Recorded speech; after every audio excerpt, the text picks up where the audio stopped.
NFL free agency kicks off this week, and the Denver Broncos are expected to be active. But as it pertains to in-house guys on the defensive side of the ball, we play a little game. Should they stay or should they go? We encourage you to follow along on today's brand new episode, Locked on Broncos.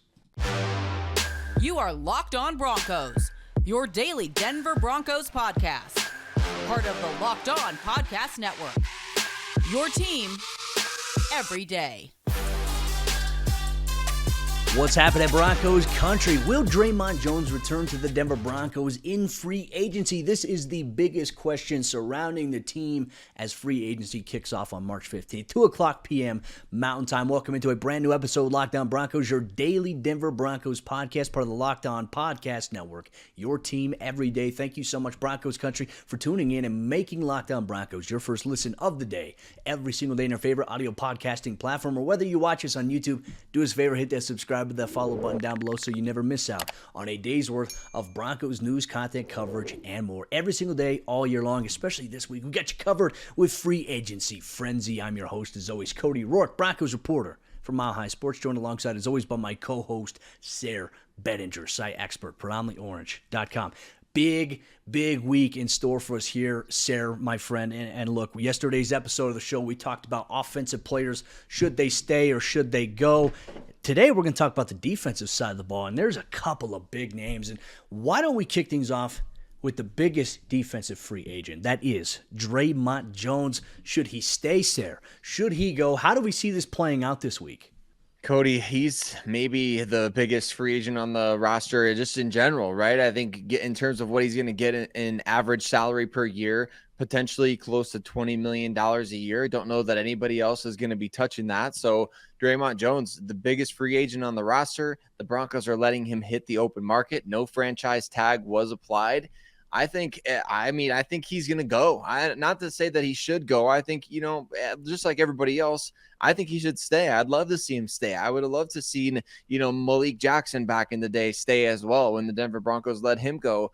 And I think the same is true of Dre'Mont Jones right now. Like, you want to get that defense, you want to keep them at an elite level. And he's a guy that does that, creating pressures, getting quarterback hits, sacking the quarterback, making play. I mean, he's all over the field. He does a lot of things well, and he's gotten better every single year that he's been in the league. So to me, Dre'Mont Jones is a guy that should stay. However, it seems like the Broncos are okay letting him go, right? If you're going to let a free agent hit the open market, if you're going to let them test the waters, that doesn't necessarily mean that they're guaranteed to leave, but it does mean that you're okay with them leaving because they can agree to these deals as of Monday. So with Dre'Mont Jones, something could materialize rather quickly. And I think that, he's going to have plenty of options out there. Well, guys like Tom Pelissero, Ian Rappaport have reported that he's going to command some big-time money and that there are a multitude of teams who are interested in Dre'Mont Jones, and that's the risk you run when you don't franchise tag a player. And obviously, that's something where Denver was okay with that. I mean, considering it would have accounted for $19.6 million more than likely on the cap for the tag and no guarantee of potentially actually even extending him, it is a game, right? And it's easy to play this game on Madden, like, oh yeah, I'm just going to offer the most amount of money. I'm going to turn the salary cap off. It doesn't work that way in the NFL. In the real world, it does not work that way. I know a lot of people who operate with that Madden mentality. I don't hate it, but I'm saying it's just not realistic for what is going to happen this week. Now, I think I'm agreeing with you here. I would love Dre'Mont Jones to stay, but it does seem like as each these developments grow, and there's some other teams out there like Carolina making some big time moves. They moved up to get the number 1 overall pick. I mean, they already have a pretty good defense, but Ajuro Evero, who Dre'Mont Jones loved, could be making the case like, hey, let's go and let's sign this guy. He's going to make our defense even better. You're going to have a quarterback on a rookie deal more than likely. Maximize the opportunity, right? It makes so much sense for Carolina. It also makes a lot of sense for the Miami Dolphins and Dre'Mont Jones, considering Vic Fangio. I mean, could you imagine, okay, you got Jalen Phillips, you got Bradley Chubb and Vic Fangio's defense, and you have a guy like Dre'Mont Jones on the defensive interior on that talented defense. I tell you what, I mean, it's about money. I know that's one thing that makes sense, but it's also about maybe what makes sense for the player and maybe just being somewhere different. And Dre'Mont, unfortunately, in his time in Denver, he's not been part of a winning football team, and he may want to go to a team, and I wouldn't fault him for that. I mean, I think at the end of the day, I want to wish all these players the best in what they do. There is a growing sense that Dre'Mont Jones will go. Now, if he does go, in-house guys, there's another defensive end that I felt like Sayre, even though he's a veteran, he's a little bit up there in age. I mean, he proved to be a reliable option. That is DeSean Williams, who has been around at times in Broncos camp when Vance Joseph was the head coach at times. And, he had a career year last season for the Broncos, even when Dre'Mont went out with an injury. So kind of transitions now to our next topic and our next guy, DeSean Williams. Should he stay or should he go? Well, I think he should stay. And to use a little I know we're spring training for baseball fans out there. To use a little baseball analogy, there's this thing, that it's not an official term, but they call him like a quadruple A player, right? They're too good for triple A, but they're not quite good enough to stick around in Major League Baseball.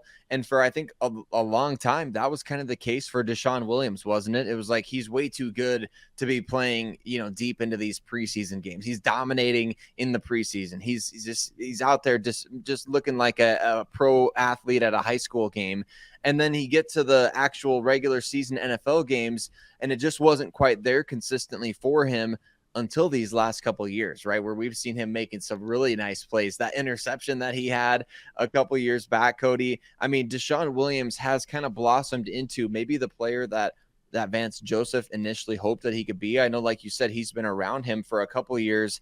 And so I think that this is a guy that's going to stay. I think it's a good fit for him. He's played well in Denver, come back on a 1-year deal. I think it makes sense for all parties involved because the Broncos are going to need him, right? They're going to need that depth, or they're going to need him to start. So I think that he's a guy that makes a lot of sense to stay, especially given his current price point. I agree with you, and as you mentioned, he's not going to be an expensive option for you, right? You're going to have close to $40 million as we're recording this episode. That's where Denver's at, almost nearly $40 million in cap space. But I mean, it could open up even more some restructures this week before free agency begins. You also need a veteran guy, I think, in there to help these young guys like Inyoma Uwazurike or even Matt Henningsen continue to grow and develop. A veteran guy like that, who has had some of the crazy up and down experiences of, okay, you're on a training camp roster, but you're not going to make the final roster. That's changed over the last couple of years for him, and luckily so, he's gotten better with time. That is a huge question here for Broncos country. We're going to continue our conversation as it pertains to Denver Broncos free agents on the defensive side of the ball, playing the game of should they stay, should they go. We're going to take a look at linebacker and a fan favorite in Alex Singleton. We're going to play that on today's episode, Locked On Broncos. This episode of the show is brought to you by our friends over there at FanDuel. And the midway point of the NBA season is here. Playoffs are approaching, and now is the perfect time to download FanDuel, America's #1 sportsbook, because new customers, they get a no-sweat first bet up to $1,000. That's bonus bets back if your first bet doesn't win. Just download the FanDuel Sportsbook app. It's safe, it's secure, it's super easy to use and navigate. Then you can bet on everything from the money line to point scores to threes drained in the game. Plus, FanDuel even lets you combine your bets for a chance at a bigger payout with a same-game parlay. So don't miss the chance to get your no-sweat first bet up to $1,000 in bonus bets when you go to FanDuel.com/LockedOn. That's FanDuel.com/LockedOn to learn more. Make every moment more with FanDuel, an official sports betting partner of the NBA. One of Broncos country's favorite players that emerged in 2022 is set to become an unrestricted free agent, and that is Alex Singleton. Will he stay? Will he go? We're going to ponder that on today's episode, Locked On Broncos. We just want to say thank you so much, Broncos country, for tuning in and making Locked On Broncos your first listen of the day. Every single day, you get a podcast every day, 30 minutes or less, straight to the point of nothing but Broncos talk and conversation from an objective point of view. That's why you need to be tuning in every single day, especially through NFL free agency frenzy. We'll have you covered every single day. With that said, Sayre, Alex Singleton, you and I have been on the show several times throughout this season. We've talked about it. Last offseason when they signed him, you and I sat here on this podcast and we were just like, I don't know if this moves the needle for Denver. I mean, they could have gotten a better option out there on the free agency market, right?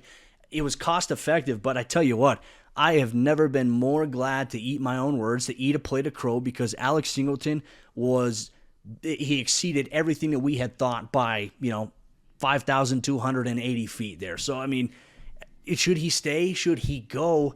In your opinion, I feel like this is going to be an easy one in Broncos country. Make sure you're chiming in along as you're listening to the show on whether or not you think they should stay or should they go. Well, Cody, I think he should stay, no doubt about it. And I think he's earned a pretty big payday, which maybe for him means that he's going to go, because I don't know exactly where the Broncos are at in terms of, are they going to be willing to pay him market value? And when I say market value, I guess you could take that with a huge grain of salt, because I have no idea what the inside linebacker market value is going to be this year, especially with a guy who's over the age of 30 like Singleton, or he's close to 30 if memory serves me correctly. So, because he played for a bit in the Canadian Football League, actually, for those who didn't know that about him. But Alex Singleton proved, like you said last year, Cody, very much to be the bargain of free agency for the Denver Broncos. And I wonder, is the team are they going to reward him for what he did this past year? Or are they going to try to do something similar and stay cost effective at linebacker? I think you run the risk of really, you want to make sure you're proving to players that you draft or that you sign in free agency, or that you give the 1 year prove it deals to. You want to make sure those players know, hey, if this guy performs, we're going to reward him. We're going to make sure that we're the ones paying his market value, not letting some other team do it. We want to reward the players that do well in this organization. Now, the big question here is with continuity, right? I think it's a no-brainer to bring Alex Singleton back after what we saw last season, but with a new coaching staff coming in, does it still make sense? That's the big question. He's a good football player, right? I mean, you're not talking about somebody who's like a scheme-specific type of player necessarily, but I think with Alex Singleton, it does, bear questioning. Yeah, like you mentioned with Dre'Mont Jones and Ejiro Evero. Could Ejiro Evero use somebody like Alex Singleton? And is Singleton maybe leaning towards something like that? I don't know. We'll kind of find out, but I think it's a situation where, from the Broncos perspective, from the fans' perspective, it makes a lot of sense to want to bring him back. Well, I know, speaking to Alex in Phoenix for Super Bowl Radio Row, I ran into him. He wants to stay in Denver. He likes playing alongside Josie Jewell. I think you look at those things, and, if the Broncos say, hey, we want you back, I think he will be back. Now, that's the biggest question, right? You have a brand new defensive coordinator, Vance Joseph. The only holdovers from last year's defensive staff weren't even the position that he played, right? You had Marcus Dixon, D-line, Christian Parker at defensive backs. You have a brand new linebacker coach. And I think a lot of that will be predicated on, do these guys, when they go back and look at last year's tape and they look at maybe how the scheme is going to play this year, do they envision a guy like Alex Singleton back? And if he is back, is he starting next to a guy like Josie Jewell, right? Because then that kind of leads us to our other guy that we're going to talk about here, an exclusive rights free agent, a guy that you and I have been very, very high on, has so much talent, when you look at him, like, he's a genetic freak of nature. He's fast, he's physical, he's smart, and that's Jonas Griffith, who unfortunately didn't have the 2022 season I think any of us had expected, because you go into the first preseason game, he gets injured, and it was just a massive blow. It was like on the second or third play of the game. He got injured. Luckily, he was able to come back and be ready for that week 1 opener against the Seattle Seahawks, but then a little bit later on down the road, he injured his foot in practice and was placed on IR, was out for the rest of the season. You have the option now, flexibility, to really kind of control the rights and have Jonas Griffith back. So as it pertains to Griffith, do you think he should stay? Do you think he should go? I mean, what are your thoughts here? Definitely a stay from me on Jonas Griffith, right? An exclusive rights free agent. You're talking about pennies on the dollar to bring somebody with his athletic abilities into the fold. If nothing else, he'll be valuable special teams depth for you, as long as he can stay healthy at the very best. I mean, maybe he's your most, explosive linebacker out there, which is kind of crazy to think, because as of last season, we didn't really get to see him play much. But as of OTAs and as of training camp and right leading up to that preseason game, we were expecting him to be the breakout player on defense, right? He was just dominating the headlines. There was talks of him being leaps and bounds ahead of everybody else at training camp in terms of just what the linebackers were showing out there. So I would definitely bring him back, of course, Cody, for another year, maybe even 2. Obviously, an exclusive rights free agent. He's going to be a restricted free agent the following offseason, and that plays into the Broncos' favor as well. I just think that the cost effectiveness of bringing him back is too great to let him go. And I think that's regardless of the coaching staff. But I do have to quick fact check myself, Cody. Alex Singleton is probably clinging to his 20s, as much as he possibly can. He's in his 30th year. So I mentioned he's maybe over 30. No, he turned 29 in December. He won't be 30 until later this year. So got to let Alex stay in his 20s as long as possible. Hey, that's where I'm at, man. I'm 28, turning 29 this month. So I kind of feel it when they say that. It was crazy. A funny story one time. I was talking with Justin Sternot in the locker room. We were talking about just, when I played and what positions I played. I mentioned to him, I was like, I was a cornerback, I was a receiver, I was a kick returner and punt returner. Alex Singleton goes, "You were a returner?" And he's like, "Dude, I would track you down like a gazelle." Like that's how funny it is. But I mean, it's true. How fast I used to think I was when watching these guys in person, doing everything at practice or in games. It's a different speed, Sayre. It's way different. I probably would have been tackled pretty quickly. I probably would have never been able to get a return if I ever played in the NFL with how fast some of these guys are. I think my best 40-yard dash time was, after high school. My first or second year going back and playing in the ADFL was a 4.69, right? So it's like decent, not great though. I'm 5'10". Yeah, no, it wouldn't have been good there. But that's the type of guy that Alex Singleton is. And I also think it's worth noting when you look at these guys, Singleton, you look at Jonas Griffith, you have two guys in a position where you look around the NFL, not many teams have a great number 3 or number 4 option at inside linebacker. A lot of it is very suspect. It's very questionable for many teams around the NFL. And I remember for many years, remember last season, you and I were talking about, is the Broncos' depth right now at linebacker the worst in the NFL? And actually ended up proving to be very valuable for them. And so, not only did we have to eat crow on Alex Singleton, but we also ate crow on the fact that, hey, the Broncos' linebacker position wasn't a really big issue for them last year. And I think that's good because for several years, it has been an issue. And I always want to dispel the narrative that we consistently see here is that the Broncos don't have a linebacker who can cover tight ends. Well, in this scheme in particular, you're never supposed to have your linebacker covering a dang tight end. That's what your safety is for. You use your inside linebacker as a zone option, as another blanket option who's going to drop back and play in a passing lane, but he's never going to be man-to-man coverage against a tight end. That is silly. I always wanted to dispel that. But because that's something that, Denver needs to draft or they need to sign a guy who can cover tight ends. Well, it's not a linebacker, folks. I want to point that out there. We want to know, when it comes to Alex Singleton, Jonas Griffith, should they stay or should they go? Drop your comments down below if you're watching on YouTube. Tweet us on Twitter if you're listening on your favorite audio podcasting platform, at Cody Roark NFL, at Sayre Bedinger, at Locked On Broncos. Our conversation continues on should they stay or should they go. We look at the defensive backfield. There is a veteran player on the Broncos roster that has expressed interest in returning, wants to play at least 2 more seasons in the NFL. Will he be back? You'll get that on today's episode of the show.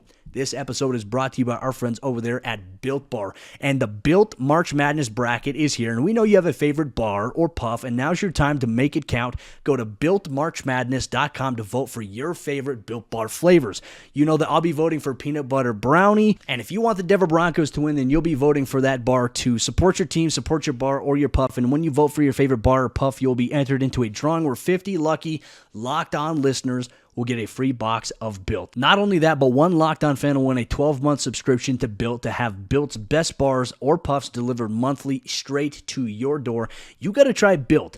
Built, the best protein bar ever. Seriously, they're so amazing. You won't think that they're good for you. What makes Built bars and puffs so good? Well, for starters, they're all high in protein, low in sugar, and covered in 100% real chocolate. That's right, real chocolate. Built Bar. Check it out today.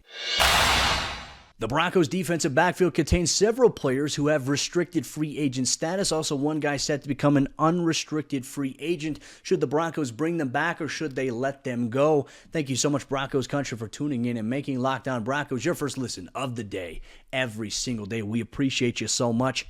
Let's start things off here with the veteran guy, right? Kareem Jackson. Now, recently, last week, he appeared on Good Morning Football. He talked about Russell Wilson, the fact that he is a good leader inside that locker room. He's a guy that he really resonated with.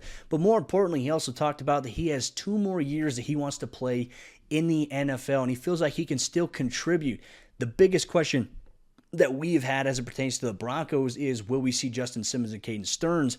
But Kareem Jackson, he wants to return. He wants to come back to Denver, and there are some people apparently in Denver that would be interested in having him back. Does it make sense for Kareem Jackson at this point, Sayre, to return? So if you had to answer it, should he stay or should he go? Where are you leaning, my friend? Well, he might as well stay at this point, right, Cody? If he's good for the locker room, if the coaches like him, if his teammates like him, and if he's still, like he mentioned on Good Morning Football, if he's still able to play at a high level, I mean, you might as well bring him back. I don't see any reason really why not. You need depth at the position.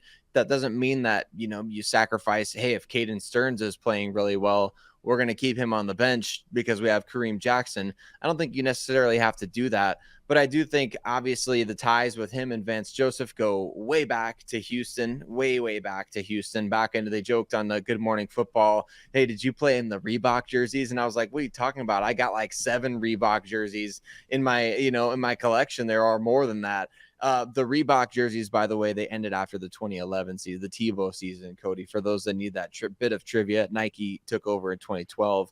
And so Kareem Jackson's been playing for a really long time, and that's exactly what they were getting at there.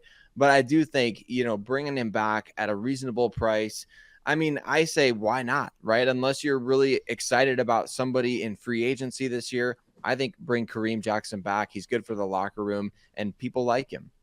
Well, I think the question is do you bring him back to be, maybe in a limited role versus like starting next to Justin Simmons, right? I know a lot of teams were looking to target you specifically with the corner routes, wherever Kareem was covering this past season. Was that a coaching thing? Was that just being out of position? I mean, who knows at this point in time?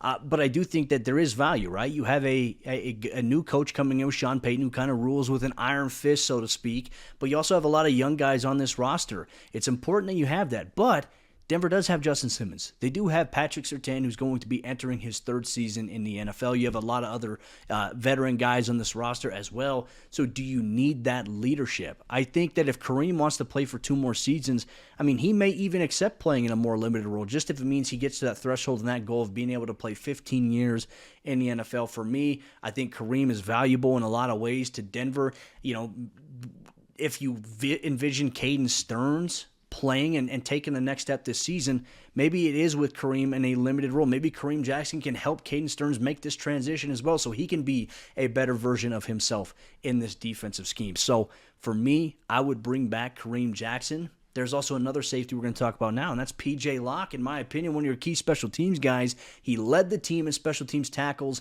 in 2022. He is a restricted free agent. He's been on the roster since 2019. His story is incredible in terms of, working his way from high school to college and then coming on and making on an NFL roster, learning from guys like Kareem Jackson, learning from Justin Simmons, and he made a couple of big plays for Denver last season. P.J. Locke is one of the better special teams players, and for that reason alone, not only can he offer you value on defense, I think he should stay because he is one of your better players. I think so too. Keep P.J. Locke around, even if you're talking about not tendering him a restricted free agent number, which I understand, right? It's almost $3 million, I think, even just for the original round tender these days. So I get you want to bring him back for cheaper than that because you maybe don't envision him being a starter for you, but I think he's somebody that could play an increased role, somebody that can obviously play special teams. He's another guy who's really been just developing over the course of these last handful of years through a couple different coaching staffs, right? And he's shown his versatility as well. We saw last year in the preseason, he was playing a little bit in that nickel role and had the interception. So I really like PJ Locke, and I hope that the pro scouts still like him. Remember there's still people in the Broncos front office, regardless of the coaching staff or what have you. There's still people in the Broncos front office who've been around for scouting some of these guys and bringing them onto the team. So you want to see their development through. You want to see them continue to make contributions to the team. I think when you talk about 1 through 90, he's one of those guys on the roster that he really gives you a bit of peace of mind to know, hey, if we need somebody to make a big play on special teams, PJ Locke can do it. If you need somebody to step in defensively, he's proven now that he can do it. So I really like PJ Locke, Cody. I know you do too. And I think we're in agreement. He should stay.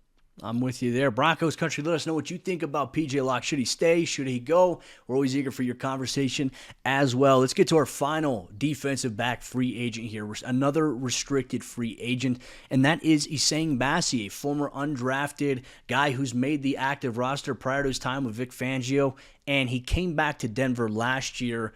not only was he one of their best special teams players, right? We're talking about being a guy who's a gunner who downed a couple of punts inside the 5-yard line. And I remember that was specifically, I think it was in that San Francisco game on Sunday Night Football in Week 3, where he did have some of those big-time plays there.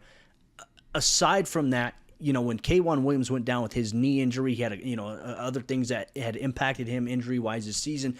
Bassey's a guy who stepped up and I thought really played well. I felt like he unfairly got called for a couple of pass interference calls just because he was able to play physical inside the slot. He's a little undersized normally for what you see at that position, but man, it didn't bother him at all. He played, bigger than that.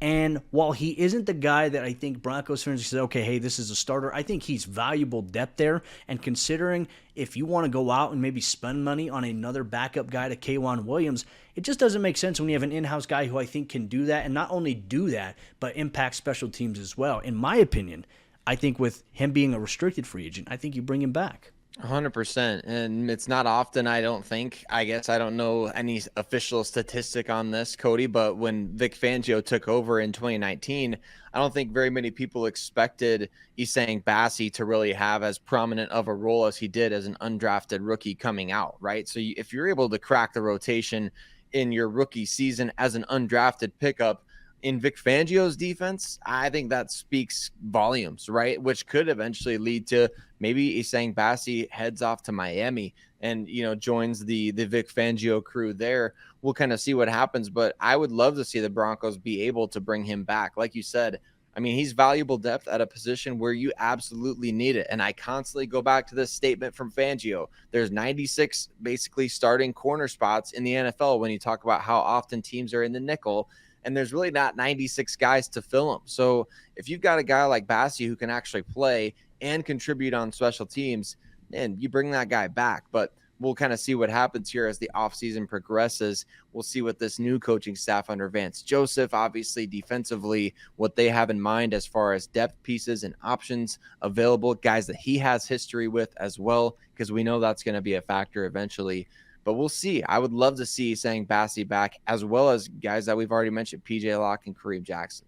Broncos country, let us know down below what you think. Who should stay? Who should go? As free agency kicks off this week, March 15th, 2 o'clock p.m. Mountain Time. We'll have all the Broncos news you need leading up to that this week here on the Locked On Broncos podcast. Thank you so much for tuning in and making us your first listen of the day. Every single day you can get this podcast on your favorite audio podcasting platforms completely free. Or if you like watching us as well, you can subscribe to the YouTube channel down below. Like the video, comment for the algorithm, engage with other members in Broncos country. Sayre, Bedinger, and myself will be back tomorrow for a brand new episode of the show leading up to free agency.